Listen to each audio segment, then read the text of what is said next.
saacadan aan idin la hadlayo laga bilaabo ma jiro wax la yiraahdo mashruuc dawlad Soomaaliyeed ama Soomaaliya ama midnimo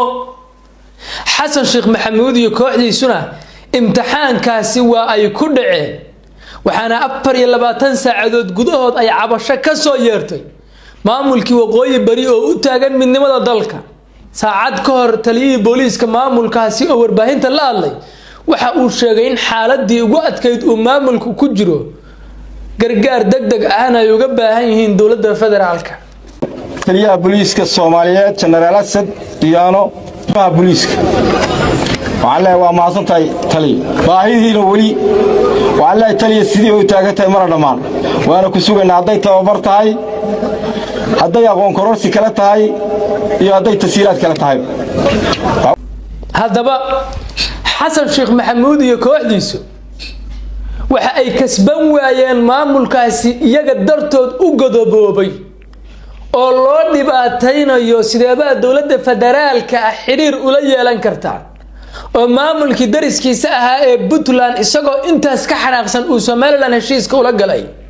Somaliland ay diidan tahay in meeshan maamul ka samaysto waxa halkaasi ka cad in imtixaankaasi ay ku dhacday dawladda federaalku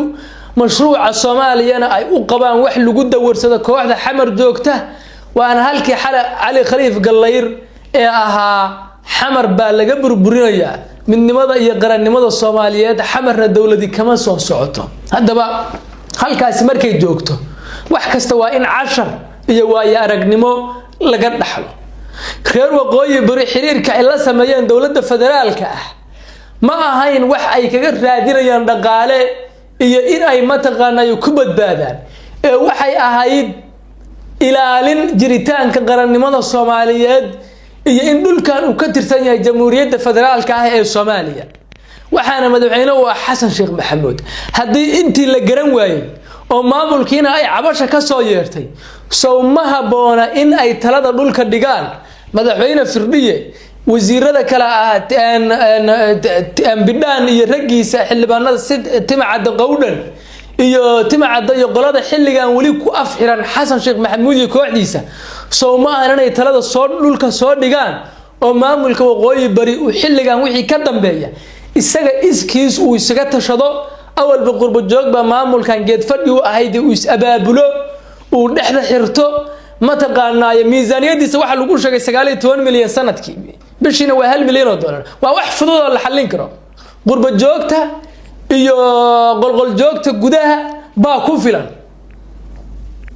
si degdeg ah loo heli karaa miisaaniyada xataa billaha 1 milyan oo wax weyn ma ah gudaha deegaanka laga heli karaa iyadoo la isku tashanayo biyo sacbadaada laga dhargaaye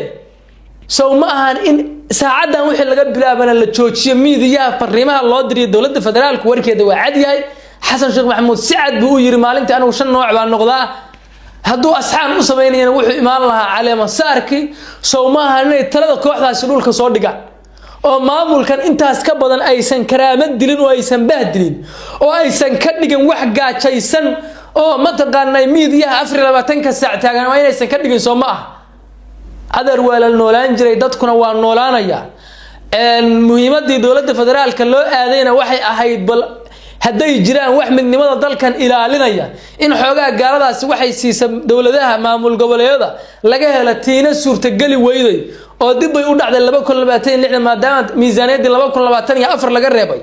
waxay ahayd in kab looga soo qaado maamulada loogu diray gaar ahaan Puntland hadii la raaciyo in looga soo qaado looga soo jiro ama inta Xasan Sheekh Maxamuud haduu daacad u yahay maamulkaas inta maamul goboleedyada uu shirayo u dhaho waa inaad miisaaniyadiina qayb ka soo jartaan maamulkan lagu taageero intaas midna ma sameyn maamulka halkaas uu dhigay soo ma ahan marka in la tashado la isku yimaado xaqada rasmiga ah waxay tahay saacadan wixii laga bilaabo waa inay tala isugu yimaadaan maamulka waqooyi bari si fudud baa lagu xallin karaa miisaaniyada maamulkan haddaan wax yar si iftiimiyo waa 1 milyan oo dollar dadkan awalba tabarucaad bay ku shaqeyn jireen cid lacag siin jirtay ma aysan jirin mashruuca maamulkan loo aasaasayna wuxuu ahaa niman isaaq la yiraahdo oo shaati Somaliland wata in looga hortago waqooyi bari meel bay inoo oolaysaa waa shaatigii Somaliland markay la soo baxaan looga hortagay qabiilka meesha deganna waa dhul bahantay sidaas darteed si fudud lagu xallin karaa dadkan awalba dhaqaale ma qaadan jirin gurigooda iyaga difaacanay oo joogay waa in miisaaniyad kabki dhaqaale hawlii maamulka socodsiintiisa dib loo dejiyo miisaaniyadaasi la dejiyo jaaliyadaha dibadda loo qaybiyo qolqol joogta gudaha loo qaybiyo shirkadaha isgaarsiinta korontada iyo biyaha iyagana laga jaro wax aysan dareemayn sida 0.1 oo kale waa in maalintii laga jaro shirkadaha isgaarsiinta korontada iyo biyaha sidoo oo kalena waa in qaadka ma taqaanay deegaanka ma taqaanay oo isaguna hadda la canshuuro isagana ma taqaanay xoogaa loogu kordhiyo maamulkuna uu ku socdo iska wax u qabso cidna uusan sugin waxa qadar rasmiga ah weey adeer waxa la idinku haysta waa maxaad u madax banaanaan kartaan maxaad ma taqaanay maamul u samaysan kartaan maxaad dawlad u noqon kartaan maxaad Hargeysa iyo Garowe u hoos joog weydeen intaas la idinku haysta hadii dawladda federaalku ay intaas dareemi weyday oo ay dhagaha ka fureysatay waa in la sugo dawladda dambe ee soo socota haddana aan qayb laga sii ahaan karin nidaamkaasi isagiiba xilligan maamulkii dhammaan ee midnimada Soomaaliya u taagna dhagaha ka fureystay maalin loo waxaan maqlay wasiirkii maaliyadda wasiir ku xigeenka wasaaradda arrimaha dibadda Cali Balcad oo leh Soomaaliland xiriir wanaagsan baan leenahay waana wada shaqeynaa maamulkii waqooyi bari ee midnimada Soomaaliya u taagnaana waa kan cabasha ka soo yeerayso macnaheedu waxa weeye dawladda federaalku waxay la shaqeynaysaaba wixii dalka dibin daabiyeynaya waxay ka miisaaniyada siinaysaa Jubbaland oo caqabad ku ah dawladnimada waxay ka miisaaniyada siinaysaa Puntland oo Saciid Cabdullaahi dan uu sacad u yiri anigu kaarka niirana ma rabo EV-sana ma rabo halkaas aan taaganahay iyo Soomaaliland oo gooni u goosada cidii dhibaataysa oo hagardaamaysay la shaqeynaysa dawladda warku waa inta saas u noqonaya markaas waa in biyo sacbadaada laga dhargaayo la isku tushado warshado ma taqaanay kooban la furfuro oo ma taqaanay sheeg yar la furfuro oo dadka lacag deegaanka ku dhex wareegta ah dray boortigi Ethiopia customkii dekadii qalalayd ee buuhood la dardar galiyo burbo joogto isku tashi ku dhigto wadada laas caanood iyo isku xirta buuhoodle ay si degdeg ah ku dhisto ma taqaanay si halkaas dekad qalalan u noqoto muddo kooban kadib maamulkan isaga cagiisa ku istaagaya laakiin si hadda xasan baa wax ka sugaya ma taqaanay halkaan ay ka dhacday runtii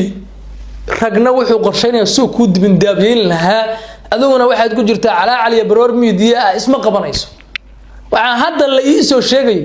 in maamulka Soomaaliland uu diyaariyay miisaaniyadu ugu talagalay ku kala furfurista maamulkaas horgaladii in la soo sii daayo qolya gacan looga hatiyo Hargeysa ugaasya beenaya garaada beena la caleema saaro si dhubuq lagu soo galay deegaankaasi aduguna xasan baa lacag ka sugaya iyo dhaqaale ka sugaya xasan 4 bilood hadda u arsan tahay waa dhamaatay maamulkan wasaaraddiisa qorsheyntu waa inay qorshe istiraatiijiyad ay diyaariso wasaaraddiisa maaliyaddu waa inay qorshe istiraatiijiyad diyaariso wasiiradan miidiyaha iyo taliyaashan ka hadlayana waa in bataatan bal la joojiyo ma jiri karo masuul dambe ama taliya dambe oo maamulkaasi ka tirsan oo cabaadi doono miidiyaha ka hadli kara ma jiri karo lixda waa in la xirto xamar waxba kama soo socdaan mashruucan midnimada Soomaaliyeed ah waanu tijaabinay cid diyaar u ahna ma jirto Soomaaliya adeer qabaayil bay ahayd qabiil kastana meel buu joogay beelahan deegaankan degana Ingiriis bay diideen inay hoos galaan marqaati waxa ka tiin 22 sano in la dagaalamayeen qof xun oo Soomaaliyeed Hargeysa jooga oo ama Garowe jooga ma taqaanay futada sacbada ku wata u joojin mayaan dadkan dad adag oo geesiyaal oo karti badan weey waa in alxaniyeen fuusan markay anigu waxaan ku taageersanaa midnimada Soomaaliya aad u taagneedeen meeshii xamar ahaana waa u jeedaan maanta qaabkay u dhaqmayso oo maamulkii dhamaa oo lagu tijaabinay in imtixaanka ku dhaceen saacada waxa laga bilaabay waa inaynu isku tashano weey aad baan idin salaamay